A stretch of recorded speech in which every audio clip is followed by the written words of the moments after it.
Muito bom dia, prazer estar aqui em Niterói e um prazer falar sobre um tema que nos atinge como pedestres, motoristas, como condutores de veículos privados, de táxis, de caminhões, de ônibus, como ciclistas. Todos nós somos um elemento em relação com o trânsito. O ponto de partida que nós temos aqui é o mundo líquido, o mundo de Bauman, porque Zygmunt Bauman introduziu na nossa reflexão essa questão, ou seja, nosso mundo não tem fronteiras, nosso mundo não tem limites, não há certezas, não existe a possibilidade de certeza. Por isso que, tal como a água, nosso mundo é um mundo em transformação. E este mundo líquido, este mundo que o conceito de Bauman trouxe, afeta em particular um setor, que é o setor de valores. Nós não temos valores em comum. Cada uma das pessoas deste mundo líquido está imersa num valor subjetivo. Em sociedades antigas havia um consenso maior. Em sociedades ditas sólidas, havia um consenso maior. Não que o mundo fosse melhor, mas havia consenso. Hoje nós dizemos coisas que desconcertam as pessoas. Há pouco tempo tive a oportunidade de traduzir uma professora francesa em palestra na Unicamp sobre gênero, e um aluno perguntou a ela quantos gêneros havia no mundo. E lembrem que nossas avós acreditavam que apenas 2. Havia masculino, feminino e os desviados, mas havia apenas 2 gêneros. Perguntada à professora quantos gêneros havia no mundo, ela respondeu calmamente, nesse momento, provavelmente 7 bilhões. 7 bilhões de gêneros, e eu concordo com ela. Só que isso desinstala as nossas certezas. Isso desinstala a maneira como nós fomos educados. E essas questões nos atingem, como agora há pouco, uma das mais importantes escolas do país, o Pedro II, define que saia não é mais um uniforme exclusivo para as meninas, ou seja, os rapazes que desejarem usar saia estão liberados. Minha avó diria, é o fim do mundo. O mundo está sempre acabando, porque o que nos deu significado neste mundo está acabando. Mas o fim do mundo não está em um homem usar saias. Isso acontece há séculos. Um dos homens mais importantes da história, Jesus, usava saia. E era um dos homens mais importantes da história. Os escoceses liberam saia, o kilt, apenas para os homens. As mulheres não podem usar kilt. Ou seja, o mundo em que os valores estão mais claramente subjetivos é um mundo em que as pessoas sentem mais dificuldade em estabelecer essa democracia que a internet possibilitou. Ganhamos uma igualdade imensa. Um professor, doutor, especialista num tema há 30 anos, autor de 20 livros sobre o tema X, emite na internet uma opinião dizendo que isso é errado, e alguém que não estuda o tema, que jamais fez algo sobre o tema, diz, eu não concordo. Esse é o mundo que Humberto Eco diz que nós democratizamos a imbecilidade. Nós democratizamos a imbecilidade de tal forma que nós produzimos a capacidade de que opinião é igual a tudo. Opinião pode ser claramente dada por todas as pessoas, porque toda opinião é válida porque é uma democracia. Quando eu digo às pessoas que opinião tem limites legais, por exemplo, não posso defender o crime, não posso defender o racismo, a pedofilia, não posso fazer apologia ao crime por motivos éticos e legais, as pessoas dizem então que na opinião delas eu poderia. É muito interessante que nós interpretamos hoje liberdade democrática não como o convívio livre entre pessoas dentro de regras, mas como a prevalência do indivíduo absoluto em todos os campos. E o campo mais dramático, como nós veremos, é exatamente o campo do trânsito. Quando as pessoas dizem, agora em São Paulo, onde as marginais foram reduzidas a 50 quilômetros na pista externa, e as pessoas dizem, eu não concordo. Seria maravilhoso se no trânsito cada um andasse na velocidade que concorda. Seria fabuloso que cada um dirigisse seguindo a mão inglesa ou a nossa mão tradicional de acordo com a sua intuição do dia. Hoje eu acordei à direita, não, hoje eu vou para a esquerda. Nós interpretamos esse choque entre igualdade e diferença de uma forma bastante estranha e particularmente neste momento o Brasil vive uma crise econômica e uma crise de horizontes e tudo isso eu vou tentar resgatar e aplicar ao trânsito. Nós somos tomados pela crise que para os jovens é a primeira grande crise da sua vida. Para mim que sou mais velho não é a primeira, provavelmente não será a última. Se vocês jovens acham que está terrível uma inflação de 7% ao ano, eu já peguei 84% ao mês, no último mês do governo Sarney. A crise econômica dos anos 80, por exemplo, já foi tão dramática ou mais do que a atual. A diferença é que essa crise hoje, ela diz respeito à nossa saudável e crescente intolerância com o descaso. Quando cai uma ciclovia recém-inaugurada e 2 seres humanos morrem e alguém disse que não era esperado onda, e eu penso, uma ciclovia à beira-mar. Vamos perguntar a uma criança de 5 anos o que é típico da beira-mar. E provavelmente, ao contrário dos engenheiros, ela dirá, onda, né, tio? Onda é esperada à beira-mar. Seria apenas uma incompetência ou uma corrupção construtiva se não fosse acrescentada de um outro dado pessimista, que é que as 2 vítimas disso ficaram ali na praia enquanto as pessoas jogavam bola do lado. Como lidar com a indiferença do mundo? Como lidar com o vazio surdo, a nossa dor? Como fazer entender que é possível que nós tenhamos chegado a esse ponto que nem um cadáver comove mais ou interrompe a pelada? Como nós chegamos a esse ponto? Muita gente está pessimista hoje. Muita gente acha que não tem jeito. Muitas pessoas acham que estamos no fim. Agora vamos testar a idade de vocês. Quem lembra dessa personagem? Não se denunciem, gente, não se denunciem. Quem lembra dessa personagem fez curso de datilografia. Todo mundo que lembra dessa personagem tem na cabeça o mantra ASDFG, C cedilha LKJH.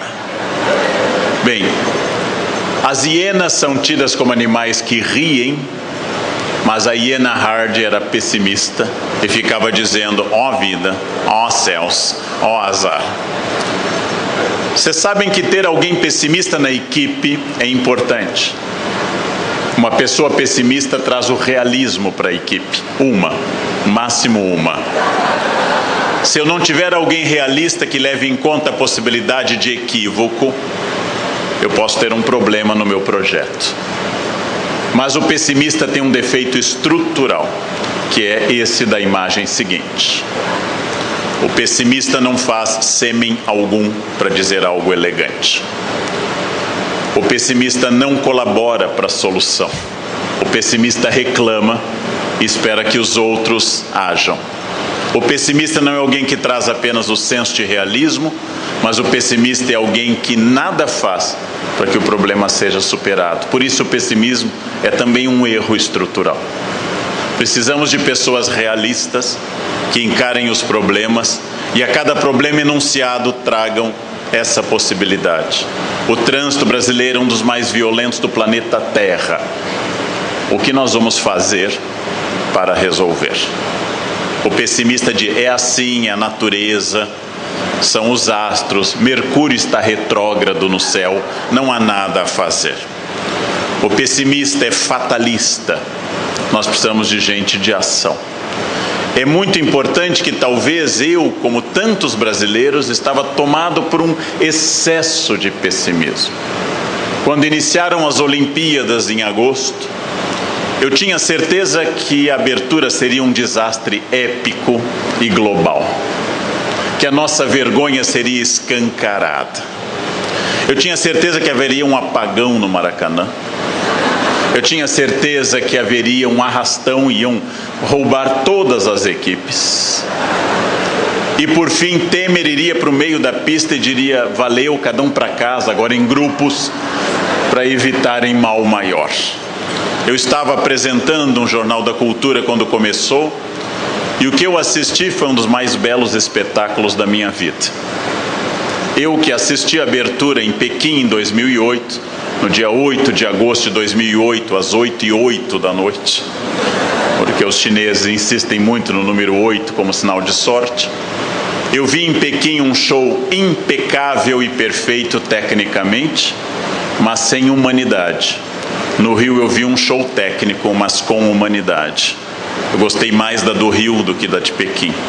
E subestimei uma das maiores capacidades de nós brasileiros, que é fazer festa. Vocês sabem que quanto pior o ano fiscal, mais espetacular é o carnaval. Essa é uma característica nossa. As Olimpíadas me tiraram do meu excesso de pessimismo. E eu continuo.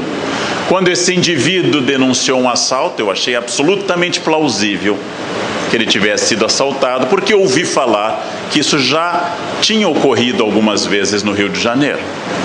Alguém me disse que, eventualmente, a cada ano, alguém pelo menos era assaltado. Eu não levei em conta que ele poderia ser apenas um americano babaca, mentiroso, e que agora cumpre um preço alto pela sua falta de ética. Eu não levei em conta que ele podia ser um idiota, e ainda que tenha ocorrido violência, inclusive um membro das forças de segurança assassinado durante as Olimpíadas, eu não levei em conta que ele poderia ser um mentiroso e nós poderíamos estar certos. E o meu pessimismo recebeu o golpe final quando vi a bela abertura das Paralimpíadas e vi um cadeirante fazer esse looping, que se eu fizesse, eu terminaria cadeirante com toda a certeza. Ao ver um cadeirante fazer muito mais do que eu sonharia fazer, percebi essa questão extraordinária da capacidade humana, que onde menos se espera produz coisas como a abertura do dia 4 de agosto, como as Paralimpíadas e como a organização belíssima deste evento que encantou o planeta. Ou seja, o otimismo é importante para a ação.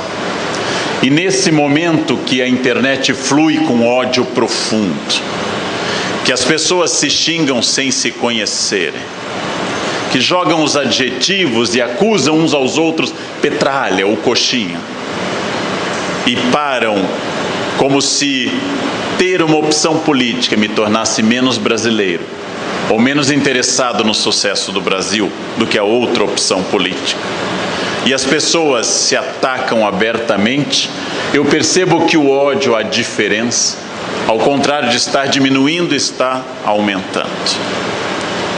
Bem provavelmente nessa fase em que nós celebramos algumas diferenças, que instituímos no Brasil saudáveis dias, como o Dia Internacional da Mulher, 8 de março, como o Dia do Orgulho Gay, 28 de junho, como o Dia da Consciência Negra, 20 de novembro, que ao invés disso ajudar apenas a superar a barbárie do preconceito, algumas pessoas fazem exatamente deste momento de iluminação um momento de fonte para o seu ódio. O ódio é um lugar quentinho, diz Leonardo Sakamoto no seu livro O que eu aprendi sendo xingado na internet. O ódio é um lugar quentinho e falta ao Brasil, diz o autor, duas coisas nos faltam: amor e interpretação de texto. Eu concordo com ele inteiramente. Falta amor e falta interpretação de texto.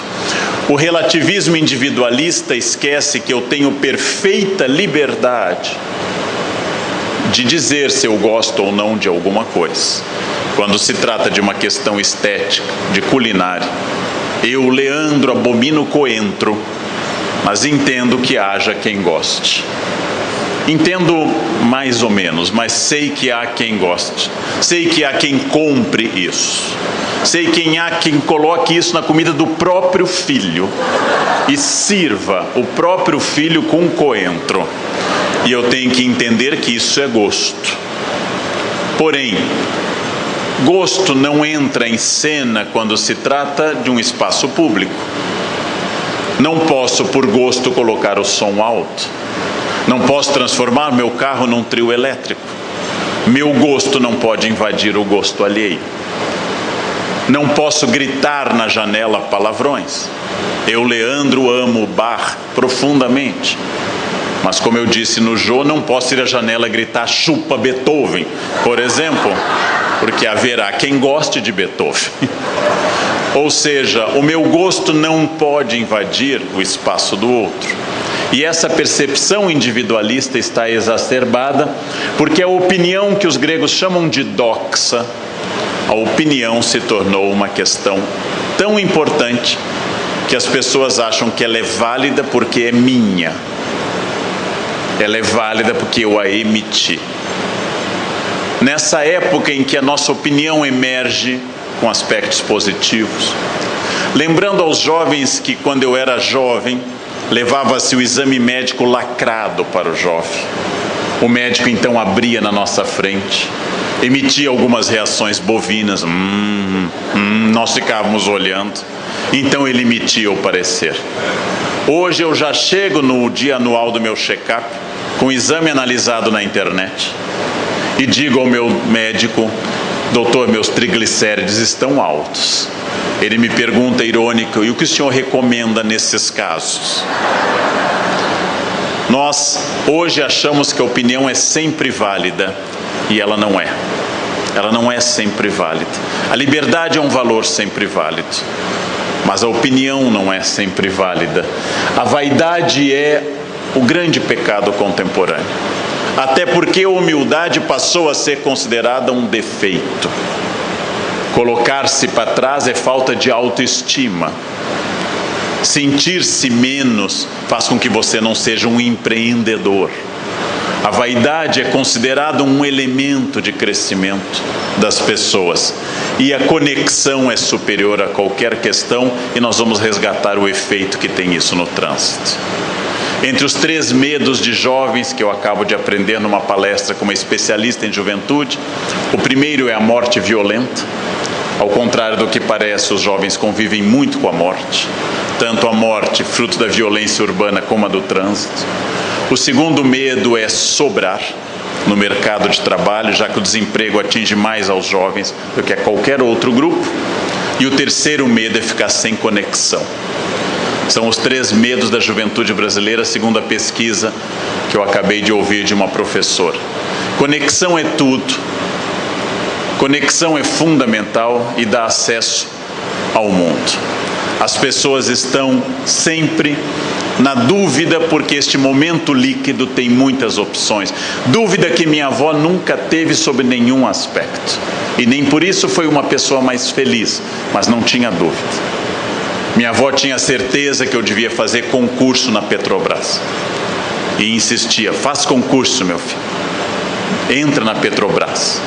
Onde eu estaria hoje se eu tivesse feito concurso na Petrobras? Curitiba, talvez.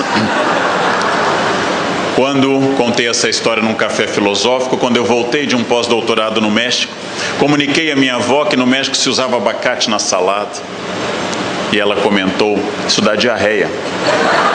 Eu disse: vó, o Brasil é um dos raros países do mundo que come abacate com açúcar. O resto do mundo come com vinagre, com pimenta e com sal. Ela parou e pensou: então o resto do mundo não sabe que dá diarreia, né? Não importa, ela tinha certezas. O que era um bom casamento, o que era uma boa carreira, o que era homem e mulher. Ela tinha certezas absolutas, ela não tinha dúvida. Eu tenho todas as dúvidas do mundo. Devo colocar meu filho numa escola construtivista ou de ênfase no conteúdo e na disciplina? Resposta de um professor: tanto faz, vai dar errado do mesmo jeito. Ele irá ao psicólogo por motivo diferente, no caso A ou B. Minha mãe não saía do meu pé ou minha mãe não se importava comigo, tanto faz. Sem haver pai e mãe não haveria psicologia e psiquiatria. Ninguém vai ao psiquiatra por causa do Mercosul. Ninguém vai ao psiquiatra por causa da taxa do dólar. Todos vão por causa de mãe e pai, que nós amamos e que nos marcam para o resto da vida e enriquecem todos os hospitais psiquiátricos de todo o planeta. Ora, este mundo de incertezas é um mundo no qual a estratégia esbarra numa questão que, não sabendo o dia de amanhã, eu não posso estabelecer nenhuma previsão. Vamos imaginar hipoteticamente que um time de um país sem tradição de futebol, hipótese, o Iraque, jogasse com um dos melhores países no futebol do mundo, por exemplo, o Brasil, e empatasse. Essa é uma hipótese. Imaginem um time que não tem campeonato nacional nem times profissionais, joga com o time onde o futebol é parte importante da vida nacional e empatasse. O que eu preveria nesse caso? Esse time do Brasil é ruim. Ao jogar com um dos grandes times do mundo, a Alemanha, vencesse. Não há possibilidade de prever o futuro. Eu não sei o futuro. Eu não tinha a menor ideia do que aconteceria na minha vida quando eu optei em fazer história. Quando eu fiz vestibular aos 16 anos, eu não sabia o destino, a carreira e os limites de tudo. Mas o eu estar aqui hoje de manhã é fruto de escolhas que eu fiz. Entre elas, não usar maconha numa faculdade de história como a USP. Então imaginem meu isolamento social. Afastar-me de maconha num curso de humanas na década de 80. Imaginem quão poucos amigos restaram para isso. Como eu disse numa entrevista ao Jô, quando descobriram maconha no cachimbo de Shakespeare, meus alunos entusiasmados disseram: Shakespeare fumava maconha? Fumava, provavelmente, como toda elite inglesa. Só que eu disse a eles: ele é Shakespeare por causa do talento dele, não por causa da maconha. Vocês serão apenas maconheiros e não Shakespeare. Porque se maconha desse talento, o mundo teria muitos prêmios Nobéis, mais do que tem hoje. Ora, eu não tenho certeza nem do que será importante daqui a 10 anos, mas eu queria dizer com clareza uma das minhas certezas. Se o futuro é incerto, o preparo para esse futuro é certo. Eu não sei onde estaremos daqui a 2 anos quando tivermos eleições presidenciais, mas sei que as pessoas que falarem bem inglês estarão melhor do que as outras. Sei que os que não tiverem vícios condicionantes da liberdade estarão melhores do que os que tiverem vícios condicionantes da liberdade. O vício tem o problema, além do dano físico, a questão da liberdade. Sei que daqui a 20 anos estará melhor quem não for alcoólatra, quem não for dependente de uma droga terrível como o crack, quem não estiver com uma obesidade mórbida a ponto de não ter uma capacidade de ação. Essas pessoas estarão piores. Sei que quem se esforçar mais tem uma chance matemática de estar melhor. Sei que dentro do limite humano o futuro é imprevisível, mas eu tenho uma chave que é o preparo. Quanto melhor cada um de nós estiver, quanto mais bem preparado, maior a chance matemática desse futuro, ainda que ele seja imprevisível. Há momentos que eu não controlo nada, como um avião arremeter em Congonhas. Já passei por essa experiência 2 vezes. O avião tenta pousar, não consegue e dispara novamente. Você testa o seu esfíncter anal. Você testa com precisão se ele está com um tônus bom. Uma vez uma senhora do meu lado gritou: "Minha Nossa Senhora Aparecida". Eu dei a ela uma explicação. Minha senhora, padroeira da aviação, é Nossa Senhora de Loreto. Se a senhora manda um ofício para Aparecida, ela recebe, ela vai, isso é lá com a Loreto, e vai mandar para o outro departamento. Até receber, o avião já caiu. É mais prático rezar para Newton, porque o que está em jogo é a gravidade, não Nossa Senhora Aparecida. Mas é muito importante, avião Nossa Senhora de Loreto, gente, vão sempre ao departamento correto.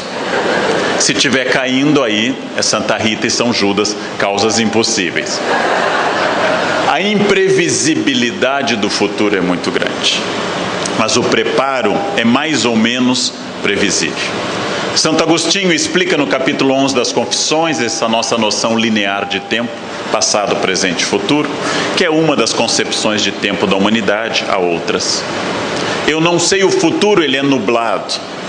Porém, eu posso substituir essa concepção linear por passado como experiência, presente como ação e futuro como estratégia. A ação que eu tomo hoje sobre o trânsito de Niterói, promovendo esse encontro, é uma estratégia para o futuro. A partir da experiência que tivemos, tomamos ações e essa ação marca o futuro. Ou seja, estratégia diz respeito ao futuro e diz respeito à manutenção de valores como ética. Ética diz respeito ao comportamento, diferente de moral, que diz respeito a normas reveladas por um ser superior e que pressupõe punição ou recompensa.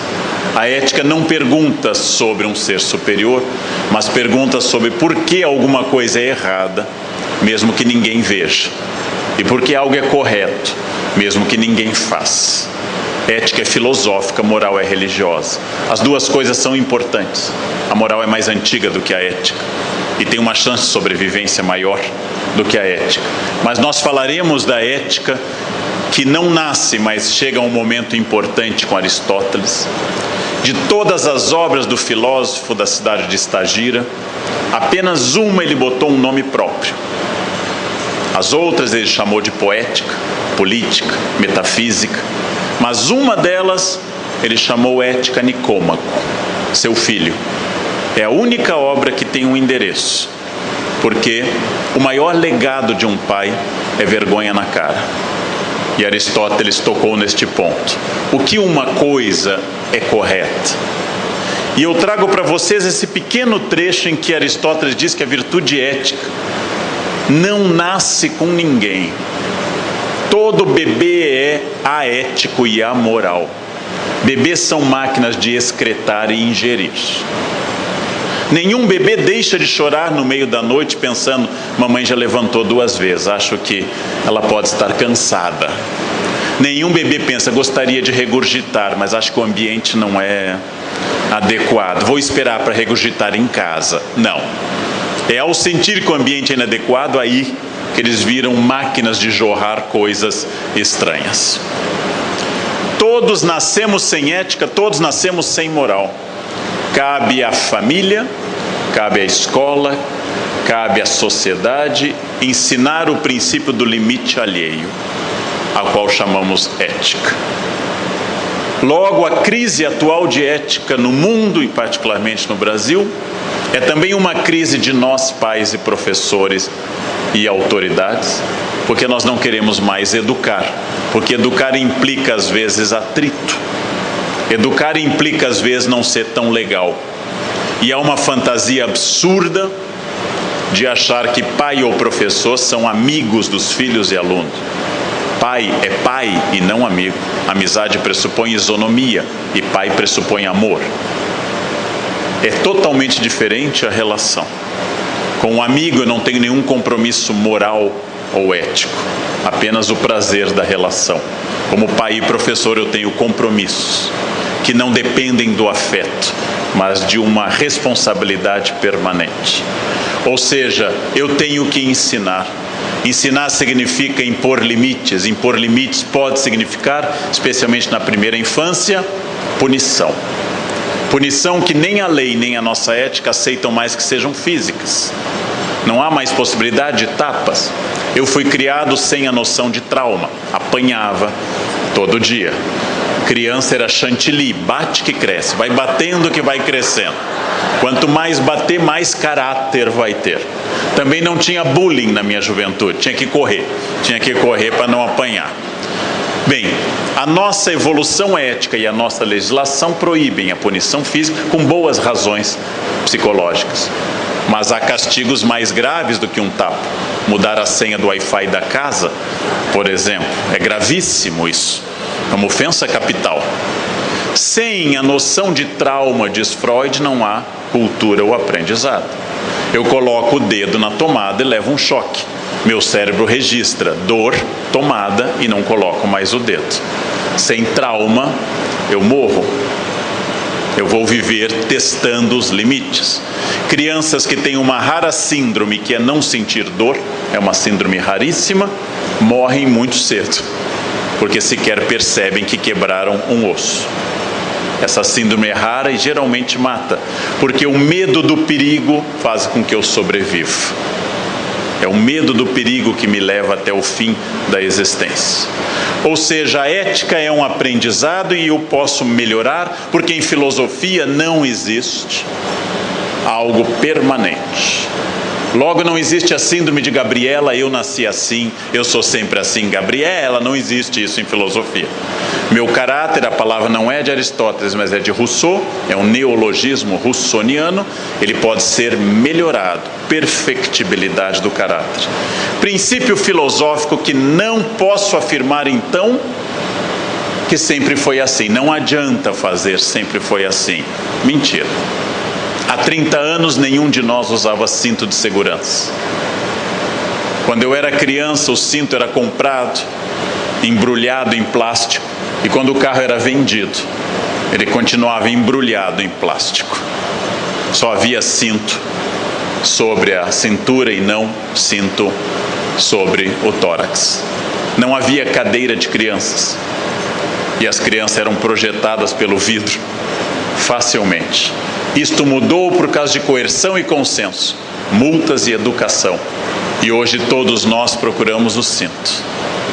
Há 50 anos nenhum de nós se preocupava com água. A água seria infinita. Tomávamos banhos longuíssimos. Todos os nossos filhos têm mais consciência ecológica do que nós, porque a escola passou a tratar disso. O caráter é possível de perfectibilidade. O caráter implica, acima de tudo, responsabilidade. Responsabilidade é incluir o meu eu nas explicações. Por que você engordou? É tireoide, não tem jeito. Experimenta dar à sua tireoide uma folha de alface por mês e correr 30 quilômetros na esteira, você vai ver que a tireoide responde. Alguns têm hipertireoidismo, outros têm hipotireoidismo. Mas, para alguns é fácil e outros difícil. A todos é possível. Só que nós começamos a achar que eu não inclui o meu eu nisso. Por que você não aprende inglês? A minha família não tem jeito com línguas. Me perguntam, gente, uma questão que eu acho fascinante. Como é que você lê tanto, Leandro? E eu revelo essa fórmula só a plateias seletas como essa. É um segredo desenvolvido ao longo de décadas. Para ler, eu sento, abro o livro e leio. É uma coisa muito, muito sofisticada. Eu vou repetir então, porque para pegar não é tão fácil. Eu sento, dá para ler de pé, mas eu sento, abro o livro e leio. É assim que funciona.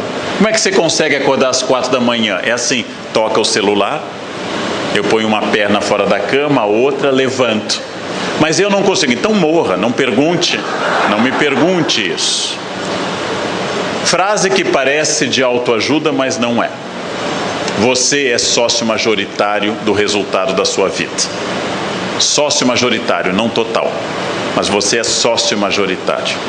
Há o que você não pode impedir apesar do esforço, como a morte. Mas todo o resto você pode trabalhar. Você é sócio majoritário da sua vida. Todos somos sócios majoritários. Todos temos dúvidas, temos consciência, temos naquela figura que o Pica-Pau e o Tom e Jerry tanto consagraram, de uma consciência positiva e negativa. Ela é quase automática para as pessoas. Quando alguém vem fazer fofoca para mim na universidade, fala baixo. É a consciência de estar falando mal de alguém. Sibila. Chega no meu ouvido. Esse sibilar da cobra é a consciência que está agindo mal, fazendo fofoca. Quando um aluno cola, ele me procura pela sala. Todo colador quer saber onde está o professor. Essa é a consciência. Contou-me um médico, amigo meu, que um médico está nessa dúvida entre o anjinho e o demônio. E o anjo diz que é errado ele ter o caso com a paciente. E o demônio diz: não, se é maior de idade, ela também, vocês dois são livres. Qual o problema? E o anjo diz: é errado. E o demônio diz: vai fundo, vocês são livres. E o anjo usa o argumento final: mas você é médico veterinário. Não? É o argumento final. Quem não entendeu, depois pede ao amiguinho que explique. Bem, as dúvidas existem, mas eu queria falar brevemente da filha menor, mas importantíssima da ética. Acabei de escrever um artigo sobre isso, a pequena ética, que se chama etiqueta. Ainda que alguns tenham confundido etiqueta como uma norma social de uso de garfo e faca ou de polidez, esta é a frescura da etiqueta. A etiqueta é a noção ética nas relações cotidianas.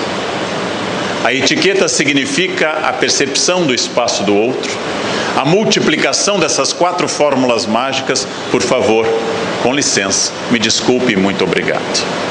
A multiplicação das 4 fórmulas básicas significam que eu vejo que eu não estou sozinho no mundo e que há mais gente que não tem obrigação de me servir.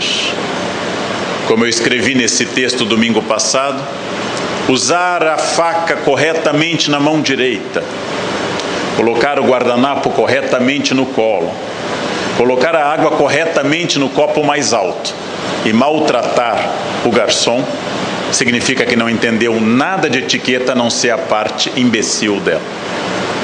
Etiqueta significa tratar bem a quem me serve, a quem está no mesmo patamar e a quem está acima.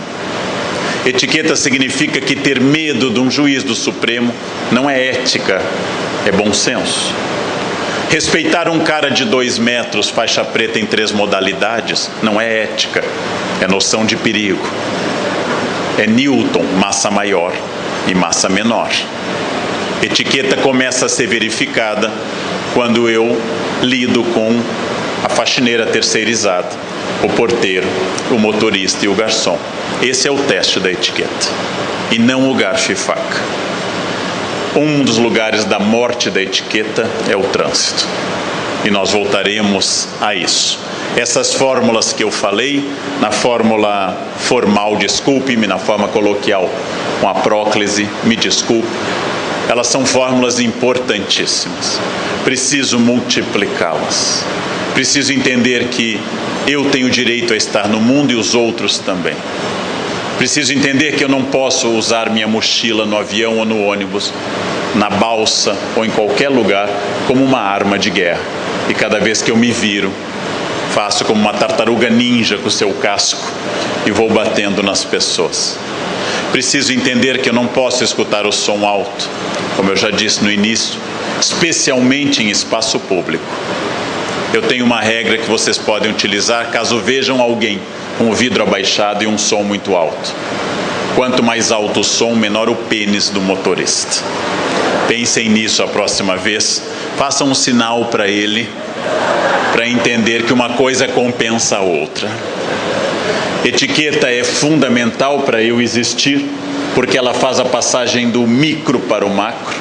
E eu começo a entender que sim, eu tenho direito e dever de brigar e denunciar um político corrupto, mas para isso o mínimo que eu tenho que fazer é começar a viver minha vida eticamente.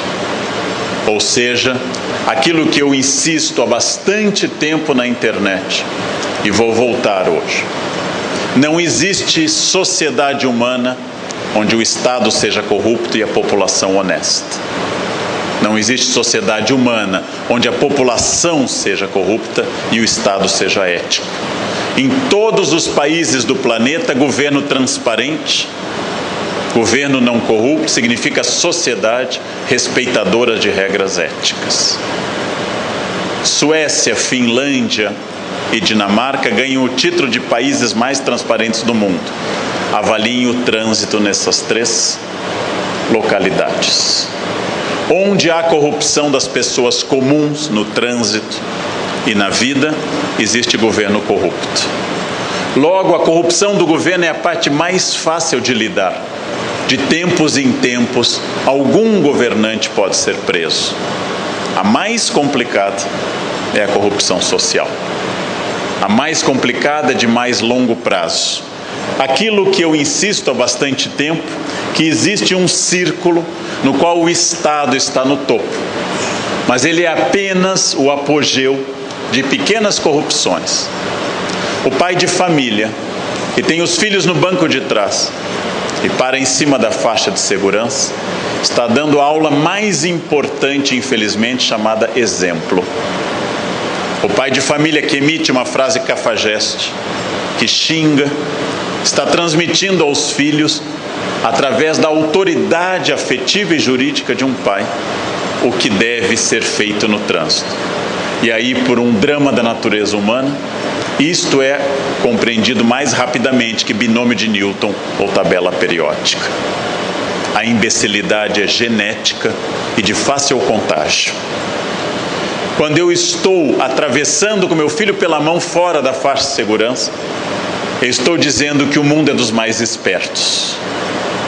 Numa sociedade saudável, isso deveria dar perda de pátrio poder, porque eu estou submetendo meu filho a um risco forçado. Faz 34 anos que eu dou aula, gente. Há 34 anos eu recebo atestados médicos falsos, dado por médicos corruptos e pais corruptos, que dizem que o aluno que estava na primeira aula teve uma gravíssima infecção na segunda, na hora da minha prova, e voltou na terceira miraculosamente curado.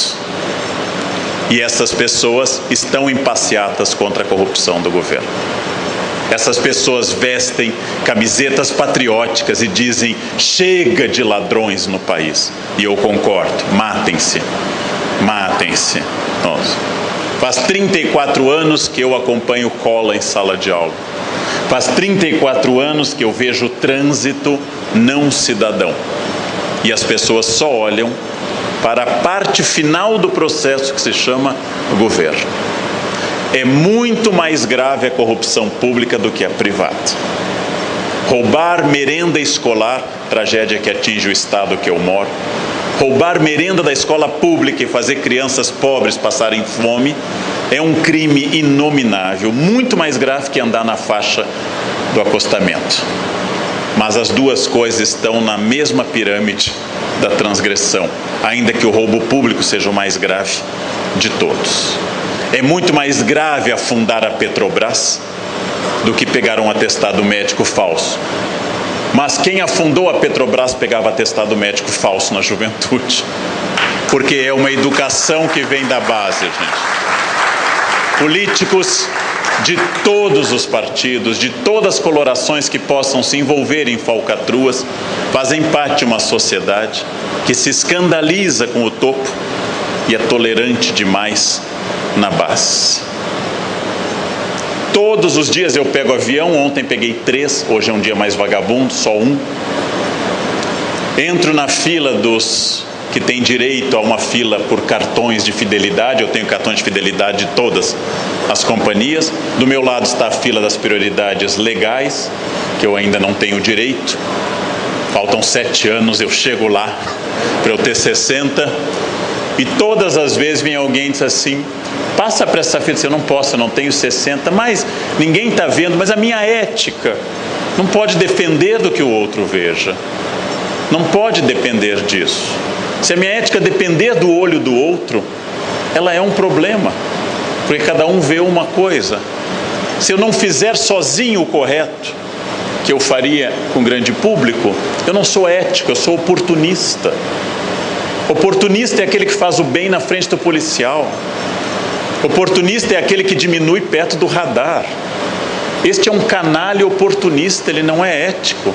Ele é um safado com medo da punição e não uma pessoa ética. Ou seja, é esse círculo que é o mais dramático para nós.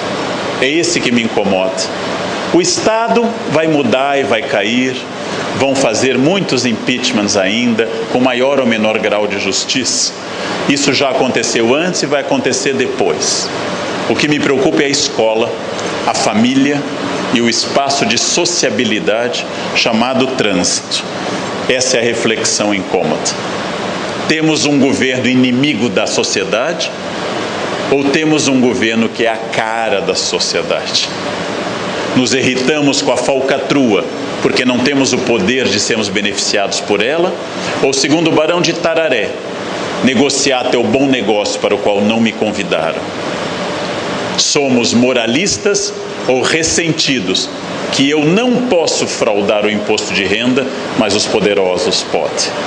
Que eu não posso depositar na Suíça, mas se eu pudesse, eu o faria? Sou um ético ou sou um oportunista? A ética é o único procedimento que garante minha liberdade. O que eu considero ético? Toca o celular, eu estou no banho, eu digo à minha esposa: atende, vê quem é.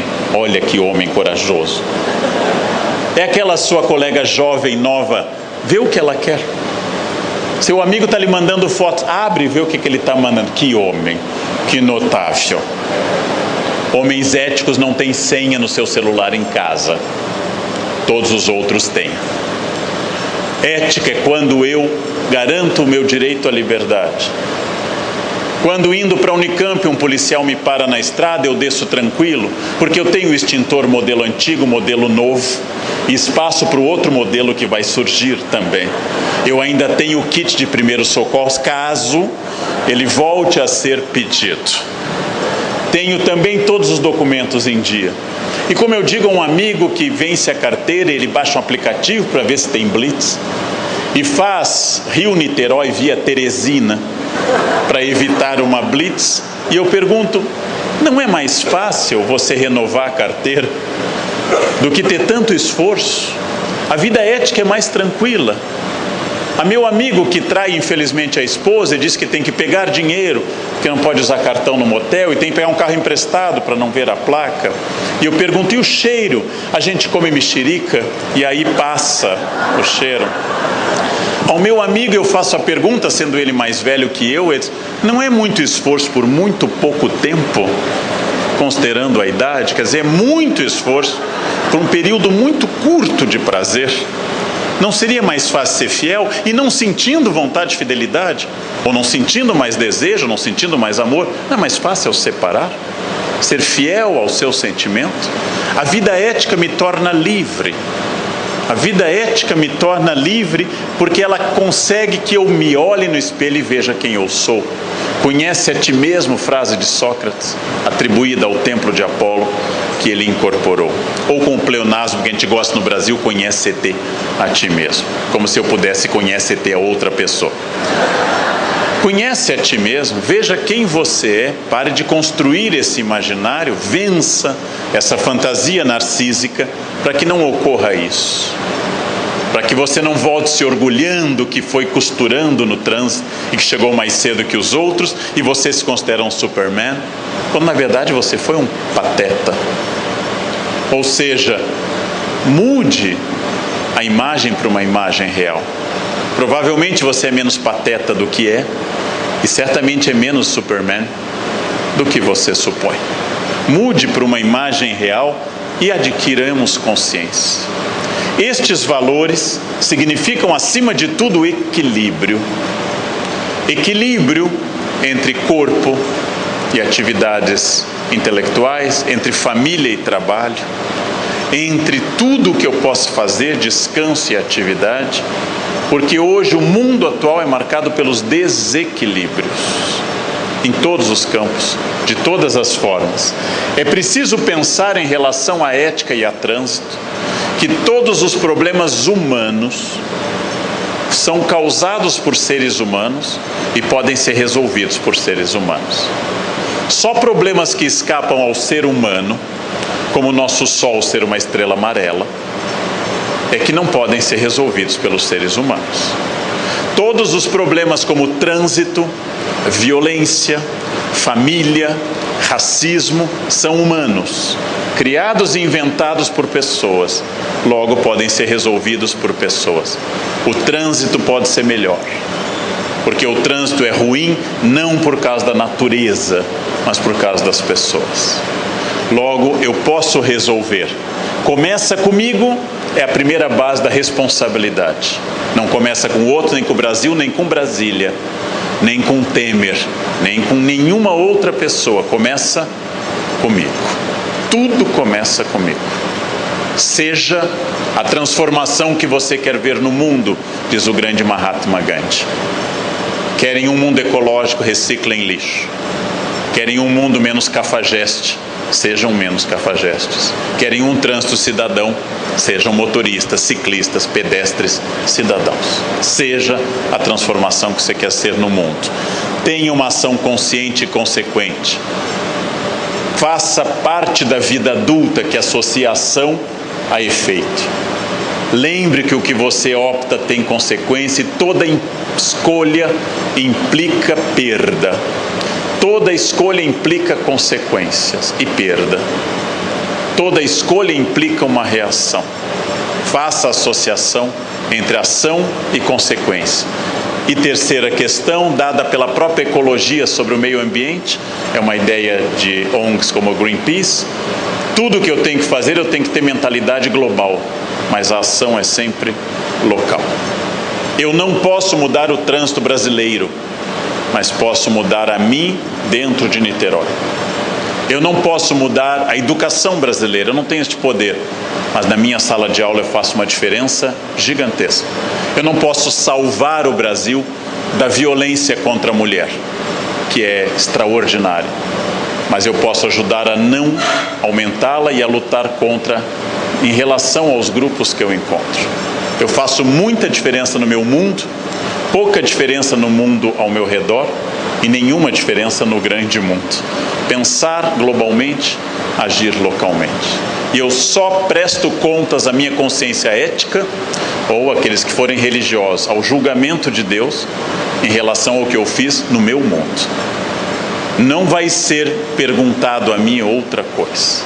Essa consciência ética significa que no nosso trânsito, onde não há mais sinais distintivos, onde as pessoas são formalmente iguais, ou seja, eu não posso dizer que fulano pode passar à frente porque é de família tal. O nosso trânsito que não reconhece aristocracias, onde o espaço físico de cada carro é a precedência, há uma rebeldia contra essa igualdade. Porque somos um país que por 388 anos teve a educação escrava, de que a lei não é igual para todos. Como diz meu colega Cortella, a frase dele que eu repeti no Roda Viva, a única ocasião que eu posso dizer para alguém, você sabe com quem está falando, é no estágio final do Alzheimer. Quando esquecido de quem eu sou, eu por caridade pergunto a um estranho, por favor, você sabe com quem você está falando? Que infelizmente eu já não sei mais. Em todas as outras ocasiões, essa frase é uma herança de Casagrande e Senzala, que tem que ser afastada por definitivo da nossa consciência política. Trânsito impõe uma igualdade que as pessoas não querem. Não querem imaginar como eu, Leandro Carnal, vou esperar nessa fila e eu tenho uma vida tão agitada enquanto aquele outro está passeando. Todos nos achamos muito. O trânsito impõe uma igualdade que as pessoas desconhecem. O trânsito é uma negociação permanente entre o indivíduo e o grupo, entre os meus direitos e os direitos do grupo. A legislação de trânsito garante o que eu posso fazer e garante o que eu não posso. O mundo líquido só fala em direitos e nunca em deveres. O mundo líquido só quer saber os meus direitos. Essa silepse é importante, a falta do S. Os meus direitos. Eu preciso dos meus direitos. A cada direito corresponde um dever. Significa a cada instante que eu tenho privilégios e obrigações. E isso é mais complicado para as pessoas. Trânsito é um local de ressentimentos. Pesquisa americana que eu li esse ano, donos de carros de luxo fecham 4 vezes mais os outros motoristas. Significa que, imbuídos de um poder e um empoderamento material, eles acham que os outros têm que abrir caminho porque ele é bem sucedido ao ter aquele carro. E ele não aceita exatamente aquela igualdade. Mas o ressentimento é de ida e volta. Pode ser que o proprietário de um veículo muito ruim já tenha tantas dores pelo seu veículo colado com durepox e com pincel, que ele não queira dar espaço porque ele já está tão acabrunhado, que ele também tem o ressentimento da não posse como aquele possa ter o ressentimento da posse. Ou seja, neste caso eu estou falando que nós no Brasil, e a expressão é de um amigo meu americano, fazemos transferências demais no trânsito. Parece um velho desenho que eu vi do Pateta, que chegava tranquilo ao carro e de repente virava o homem automobilios, o homem violento. É tão estranho isso, que devia ser tratado como uma patologia. Alguém que é ultrapassado na estrada, acelera para enfrentar o que o ultrapassou, e olha nos olhos naquele gesto de feitiçaria mágica, olha direto, eu sei o que você fez no verão passado, aquele gesto, arrisca seu veículo, sua família e sua integridade, numa cultura de macho alfa, que atinge homens e mulheres, mas particularmente homens, para dizer que o outro não podia ter feito isso. Que importância terá daqui a 1 ano e daqui a 10 anos?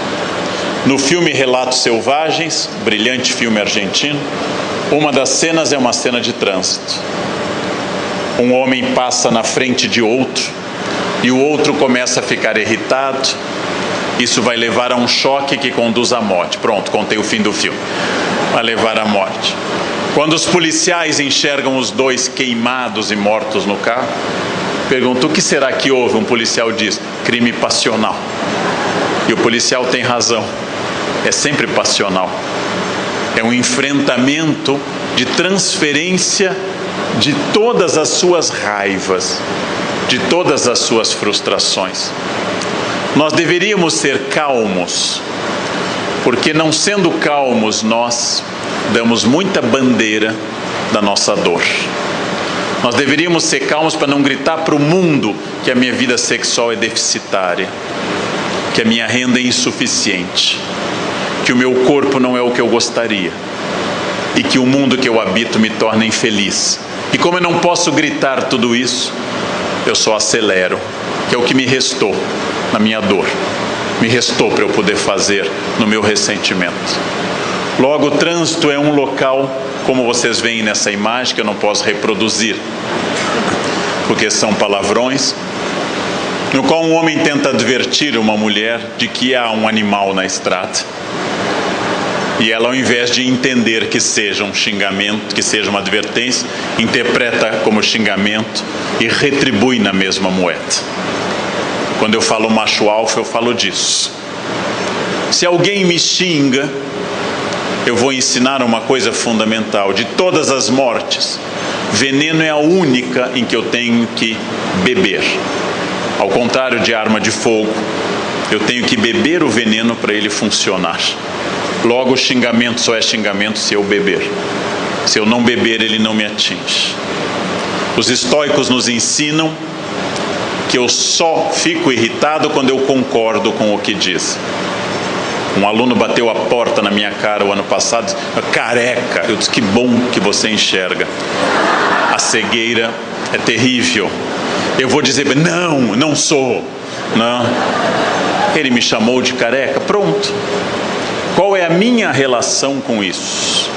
Essa é a questão que mais se usa no trânsito. Numa sociedade patriarcal, o que eu mais insulto alguém é duvidar da honestidade da mãe, insinuando que a mãe exercia atividades remuneradas e mediante prazeres físicos, ou duvidar do orifício preferido do motorista. Veja, se alguém diz que a minha mãe era, vou usar uma palavra similar, que a minha mãe era prostituta, há duas hipóteses: que ela tenha sido ou não tenha sido. Se ela foi, eu devo dizer à pessoa que diz isso: você conheceu mamãe? Eu não guardei o rosto de todo mundo, porque era tanta gente naquela época, aí você era cliente de mamãe. Como eu vou me sentir ofendido se a minha mãe de fato era? E se ela não foi, eu devo dizer: você está enganado, mamãe era bem menos interessante do que isso, foi fiel a vida inteira, era azedinha, melancólica. Mamãe era, infelizmente, normal, com tudo que acompanha a dor da normalidade. Eu não posso ser insultado diante desse xingamento. E alguém passa e grita para mim no trânsito, vou usar para fins pedagógicos um palavrão, passa e grita, viado, duas hipóteses. Que eu seja o que não é um xingamento, porque orientação sexual não é um xingamento, e eu possa dizer à pessoa, nós nos conhecemos, não lembro também do seu rosto, porque eu estava vendo a fronha e não me lembro bem você, né? Bem, se eu sou e não há problema nenhum com isso, eu vou concordar, e se eu não sou, eu vou dizer, você está enganado. Se eu for bissexual, vou dizer, você está 50% enganado. Se eu for poliamor, eu digo, você está certo, errado, certo, errado, certo, errado. Em nenhum caso, meu gosto sexual é um insulto. Em nenhum caso, porque não é mérito gostar de uma coisa ou outra. Logo, só é um xingamento se eu concordo ou se me incomoda. E não obstante revela nossas ofensas de características patriarcais.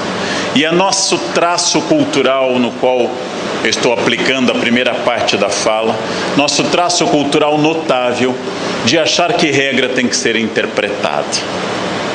Isso se chama em filosofia de hermenêutica. Ou seja, eu suponho que tudo aquilo que me dizem deve passar pelo crivo da minha interpretação. Essa é uma característica brasileira, imprecisão da linguagem. Você vai passar lá em casa, eu vou ver se dá. O que significa isso? Fernando Gabeira faz essa reflexão no livro Que é Isso, Companheiro. Eu vou ver se dá significa o quê? Não tenho a menor ideia. Vamos nos encontrar final de semana, vamos ver se dá. Ou, segundo conversei com a Priscila, o costume carioca de convidar, passa lá em casa sem dar o endereço. Que é um costume tradicional. Somos amigos, passa lá em casa, não? Mas não dou o endereço. E se você aparecer, será um incômodo brutal na minha existência. A nossa fala é imprecisa. Um americano me perguntou o que significa dizer que fulano é meio grandinho. Porque se é meio, não é grande. E se é grandinho, é diminutivo. Como é que eu posso botar o diminutivo num qualitativo de tamanho? Ele é meio que gigantinho, ou é um gigante ou não. Ou seja, nossa fala é imprecisa.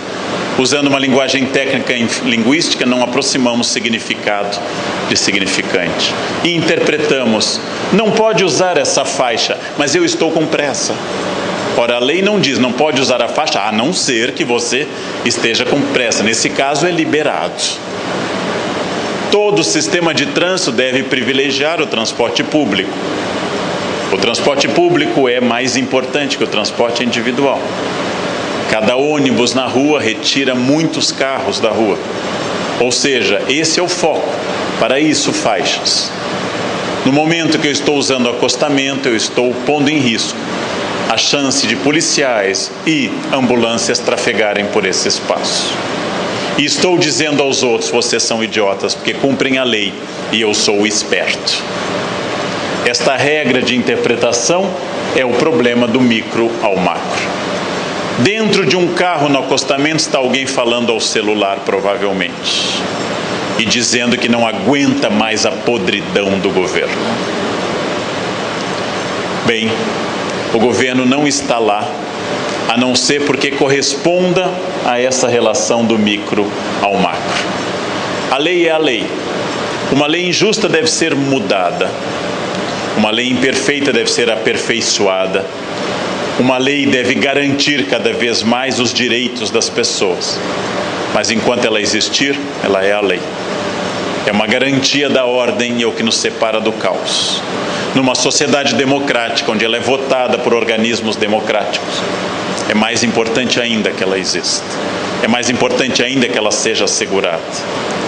Então, nossa relação com a lei, ela é estranha. Em primeiro lugar, porque motoristas brasileiros dão sinais de luz para anunciar que há um policial à frente. Significa uma cumplicidade prevista na lei como formação de quadrilha.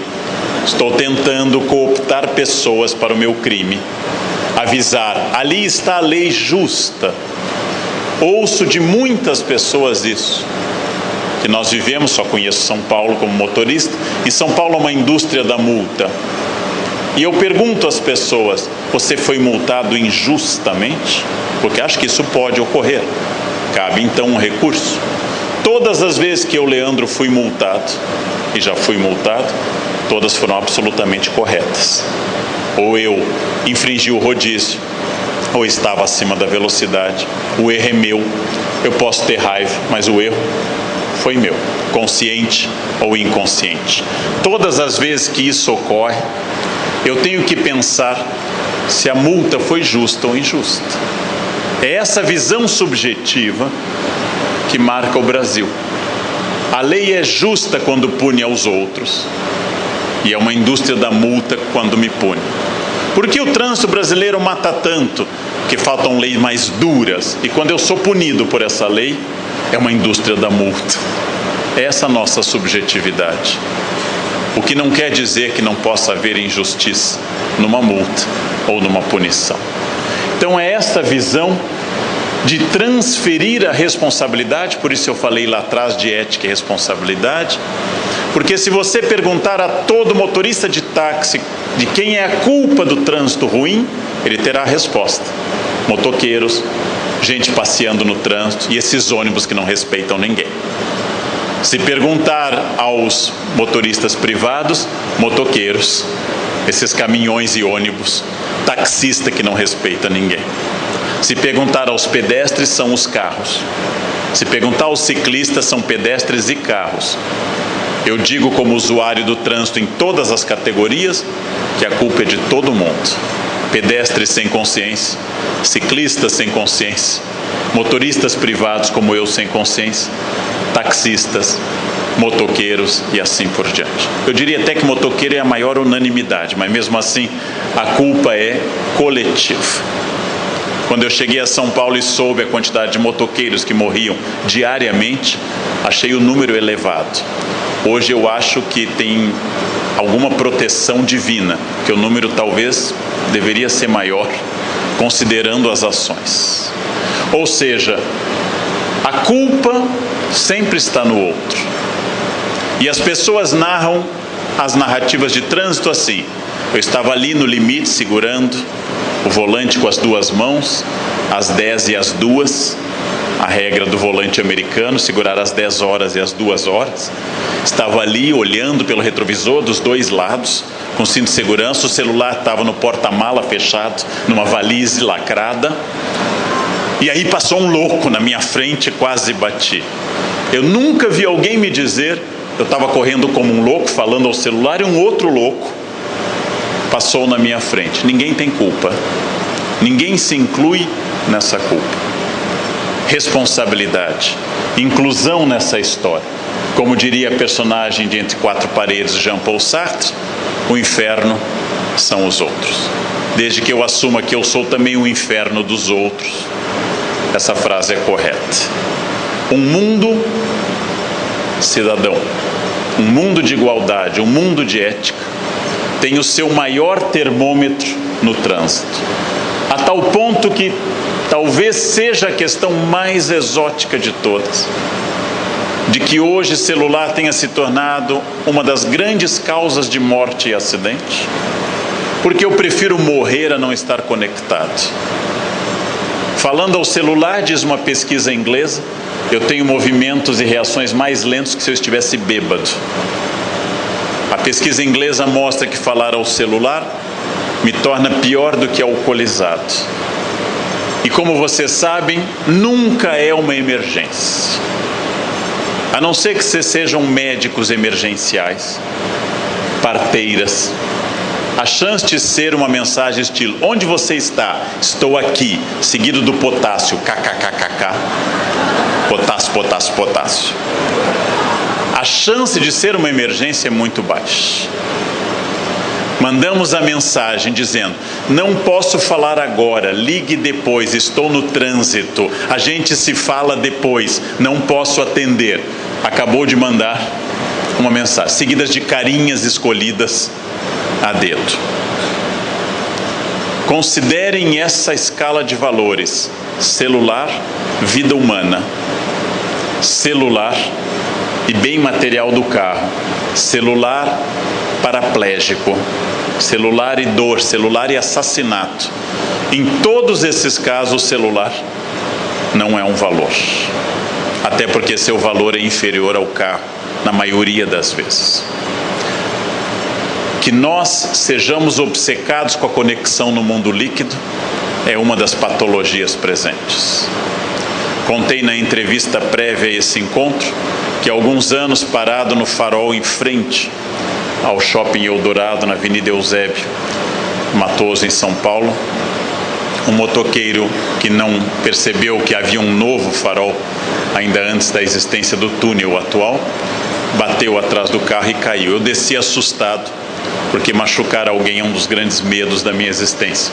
Me aproximei dele e ele se afastou assustado, dizendo: não estragou, não me bate. E eu olhei para ele com uma raiva.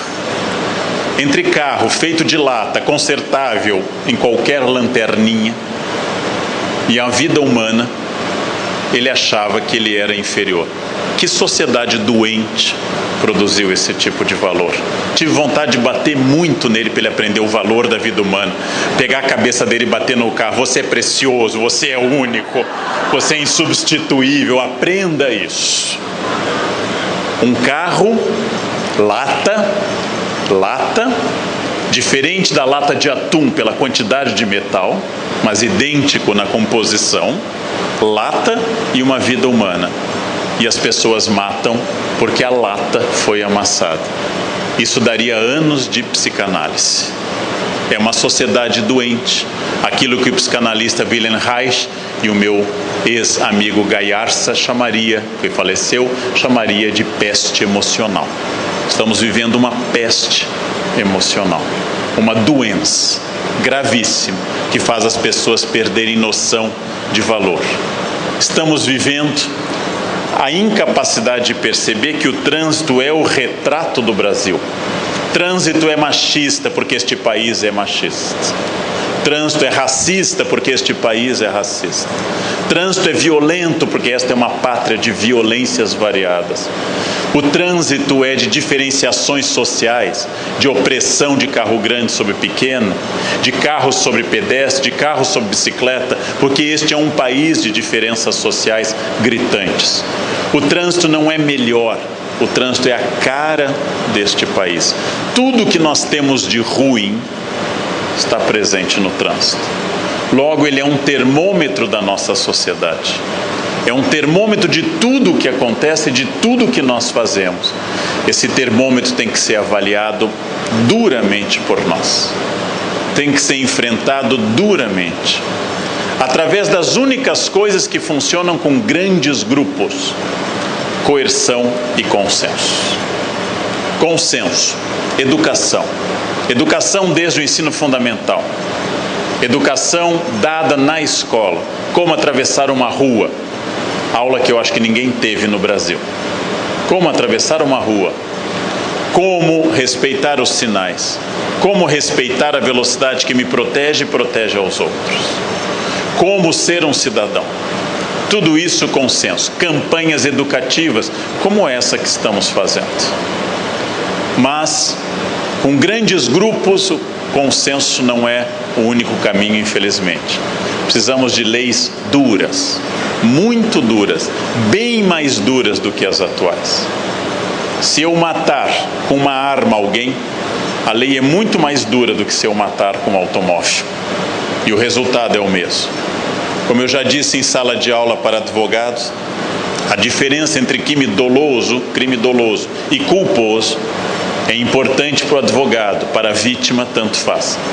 Fulano me atropelou, mas não tinha intenção. Fulano me matou, mas tinha intenção, tanto faz. A morte continua a mesma. Ter um carro, ter um veículo, entrar numa via pública, entrar em leito carroçável, significa estar compartilhando um espaço que não é mais só meu, no qual eu estou presente.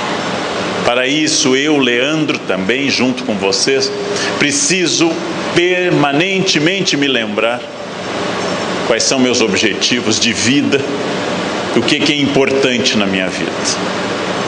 Eu, Leandro, digo isso porque entre os meus muitos defeitos, eu sou uma pessoa dada à ira, à raiva. Não posso andar armado no trânsito, porque eu sei os meus limites. Nem o taco de beisebol, que é um sonho antigo. Um taquinho de beisebol, sim, básico, para resolver o problema de falta de dinheiro dos que trabalham com para-brisas, por exemplo. Não posso. Não posso porque não tenho essa maturidade ainda. Não consigo isso. Eu, Leandro, tenho que controlar minha raiva em aeroportos. A pessoa que está na minha frente nos raios-x tem o celular no bolso e volta. Apita. Depois ela passa de novo. O relógio. Apita de novo, ela volta. Depois é aquela bota cafona com taxinhas, e ela volta com a bota cafona. Ele volta com o relógio. E eu estou atrás dele vendo o tempo passar, e a velhice chegando, e eu esperando. Essa mesma pessoa vai estar na minha frente no finger, e vai procurar o documento na hora que pedirem. Qual é o momento para procurar o documento? Na hora que pede. O meu já está no bolso desde que eu saí do táxi. E essa pessoa vai procurar naquele buraco negro chamado mochila ou bolsa. E depois de alguns minutos vai achar.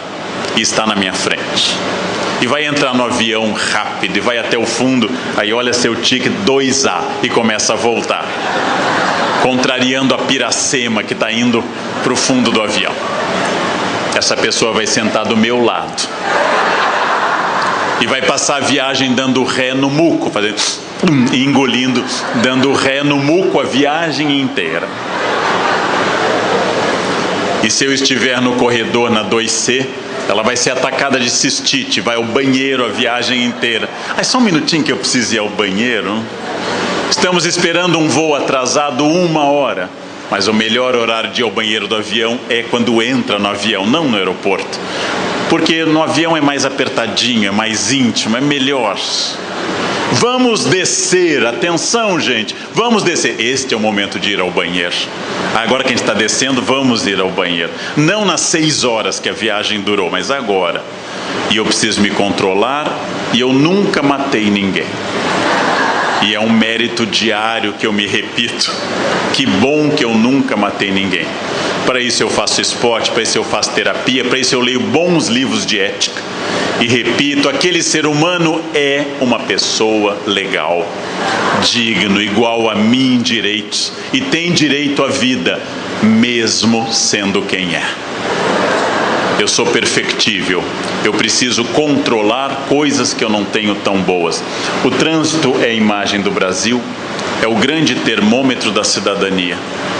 Todas as vezes que eu estou no interior da Inglaterra, que eu estou na Suécia, que eu estou em outro país, e eu piso na faixa de segurança e provoco a interrupção de toda Londres, que não avança. Quando alguém pisa na faixa de segurança, eles são como Pavlov, automaticamente condicionados. Eu penso, não é à toa que aqui a democracia é um pouco mais transparente. Isto é insuperável? Vou dar um exemplo a vocês. Brasília, neste momento, é provavelmente a cidade que mais respeita a faixa de segurança no país. O que foi isso? Um policial em cada faixa. Durante bastante tempo, campanha, coerção e consenso. Trânsito nosso é ruim? Muito. Mas eu vou muito à Índia. O nosso não tem vaca, no sentido estrito da palavra. Não tem vaca na rua, nem rickshaw, nem tuk-tuk, nem elefante. Na Índia, às vezes, tem vaca, tuk-tuk, rickshaw e 2 mãos de trânsito, que é carros importados da Inglaterra e carros importados da China. Tem 2 mãos. Você não sabe. Curiosamente, apesar do caos, o indiano é menos estressado no trânsito que o brasileiro. Cairo e Delhi, não Nova Delhi. Nova Delhi é ligeiramente organizado, mas Cairo e Delhi são bons se vocês acham ruim o trânsito brasileiro. Tudo depende da subjetividade das pessoas. É possível, dado histórico filosófico, se o trânsito é feito por pessoas, pode ser melhorado. Não existe a história de que é assim. Não foi sempre assim. Pode melhorar. Eu dei exemplos de coisas que melhoraram. Cinto de segurança. O mundo pode ser aperfeiçoado. A Lei Maria da Penha é um avanço. A Lei da Ficha Limpa é um avanço. A criminalização do racismo na Constituição de 88 é um avanço. As delegacias de mulher são um avanço. O Estatuto da Criança e Adolescente é um avanço. O Estatuto do Idoso é um avanço. Tudo isso é bom. Sinal de que nós podemos dar passos. Não foi sempre assim. Hoje é automático dar lugar a uma pessoa com mais de 60 anos. Quando eu era criança, não havia preferência em filas. Não havia nenhuma preferência. Aliás, como não há na maioria dos países, inclusive da Europa. Na Alemanha não tem nenhuma preferência. Na China não existe sequer fila, quanto mais preferência na fila. Tudo pode ser mudado, tudo pode ser transformado. O trânsito será como as pessoas optarem que ele seja. Órgãos públicos, ONGs, organizações privadas, cidadãos, transformarão o trânsito. O rio que banha Londres, o Tâmisa, já foi mais poluído do que o Tietê ou a Baía da Guanabara. E hoje salmão pula no rio, porque eles decidiram despoluir. A Baía da Guanabara está sendo despoluída desde que Mendes Sá jogou o primeiro pinico nela. Estão em processo de despoluição. Agora, com verba de bilhões, já tiraram as garrafas plásticas que flutuavam. E mais com algumas verbas de bilhões, vai começar um outro tratamento. No momento que nós tivermos pressão política, isto vai mudar. O mundo não é automático, ele não é mágico, ele não é dado divinamente, ele é fruto de escolhas humanas. Por isso, eu respondo como otimista, mas melancólico, porque conheço a realidade, que é possível mudar. E digo a vocês de uma forma muito especial que eu tenho nesse momento para encerrar, um privilégio gigantesco na minha vida, o maior talvez que eu tenha hoje, que é percorrer esse país inteiro todas as semanas. Esta semana eu estive até o momento em 6 estados. Semana que vem estarei em 5. Interior do Ceará, extremo sul do Rio Grande do Sul, interior da Bahia, Belém, Rio de Janeiro, Niterói. Estive em Campos de Goytacazes há pouco, estive em Búzios há pouco. Todos esses lugares, em todos esses lugares ocorre o que ocorre aqui. Uma plateia querendo discutir ética, trânsito, cidadania. Muitos jovens, isto é fabuloso, muitos jovens, muita gente jovem insatisfeito com o país, querendo um novo país. E é por isso que de pessimista que talvez eu fosse há 30 anos, hoje eu sou bem mais otimista. Porque é a primeira vez na minha longa carreira que eu vejo tanta gente interessada na melhoria do país. Há exatos 30 anos, em agosto, há exatos 30 anos, mês passado, eu dei minha primeira palestra de ética para um grupo de especialistas em ética de Spinoza. E nós discutimos academicamente Spinoza em comparação com a ética kantiana. Hoje, a ética é dada e debatida em escolas, em associações de trânsito, em todos os ambientes da sociedade civil brasileira. Esta semana, várias delas. É um privilégio, porque eu estou vendo nascer um país que vale a pena, que começou a se dar conta das coisas profundamente erradas que existem, das contradições sociais, educacionais e culturais deste país, e tem desejo de fazer um país menos violento com as mulheres, menos racista, menos agressivo com os pobres, menos destruidor de tanta gente, mais ético, com trânsito mais seguro, onde vale a pena ficar nesse país e construir do que emigrar, fugir e abandonar isso. Não acho que seja possível fazer o paraíso, mas acho que dá para evitar o inferno. E isso é uma diferença brutal. Não acho que tenhamos nunca uma sociedade onde não haja nenhum atrito, mas acho que dá para fazer da violência um episódio esporádico e não sistemático, endêmico, estrutural como existe no Brasil de hoje. De vez em quando, na Noruega, país sem contradições sociais notáveis. Um louco pega uma arma, mata 80 pessoas numa ilha, mas isso é um louco. Eu quero um país onde a loucura não domine no trânsito, que a loucura não seja coletiva, que seja um louco, fácil de ser localizado, isolado, reeducado e punido. É por confiar nesse país mais perto agora do que jamais estivemos, que eu hoje sou mais otimista do que eu era há 30 anos. Cada vez mais gente querendo discutir, cada vez mais gente querendo fazer crescer um novo tipo de Brasil. Ver essa plateia cheia de gente interessada nesse tema é uma grande alegria e é o que tem me animado cada vez mais a continuar. Muito obrigado pela atenção de vocês.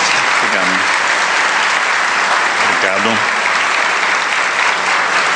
Obrigado.